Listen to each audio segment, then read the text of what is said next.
Hello everyone good evening देखो मु आज भेज सूप बनाऊँगी मु भेज सूप नहीं स्वीट कॉर्न बीन्स गाजर बंधाकोबी आउ किछि कैप्सिकम आउ किछि पनीर।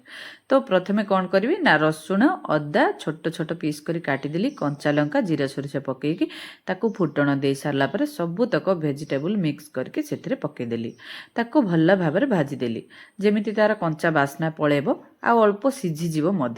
तो देखो मु पूरा पूरी भाजीदेली तापर से किछि पनीर ऐड करदेली पनीर को मध्य से मिक्स करके ताकू भी भल भाव भाजीदेली तापर पानी गरम करके रखीली से गरम पानी रे सबूतक भाजी भेजिटेबल आ पनीर को मु पकईदेली तापर से पकईदेली किछि लुण तो लुण पकईदेला ताकू किछि समय सिझापी छाड़देली आ पकईदेली गोलमरीच गुंड आम जमी भी पकेबा कहीं तार बास्नाटा बहुत बढ़िया आसे आटा सिझिले भितर मुझे कौन कली ना कि मैदारे पानी अल्प टिके पकईकी आगे घोल बनई देकी आउ कौन कली ना गोलेदेली देखो केते सुंदर भाव में आमर एपटे परिबा सिझीगला आउ गोलेदेला जो सूप जो मोटा आकार आसो जो सुंदर भाव में सूपटे हम देखो रेडी हो गला आमर सूप।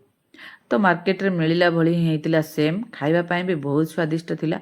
जदि आमे घरे किछि एमति बनै परिबा वर्षा पाग को ताहले मार्केट रो आनिबा बे हमर किछि आवश्यक नै। देखंतु अति सहज भाव रे आ कम समय भितर रेडी हे गेला हमर पनीर वेजिटेबल सूप। तो बहुत बढ़िया हेतिला मु तो बहुत सारा सूप नेइथिली आपण माने भी घरे ट्राई करंतु वीडियोटी केमति लागला लाइक कमेंट करके निश्चय जणेबे। रहिली सांग माने लास्ट टिके एमिति लेंबू चिपुड़ी देकिना आमे सूप नबा ना तो बहुत बढ़िया लागिवो। Bye bye.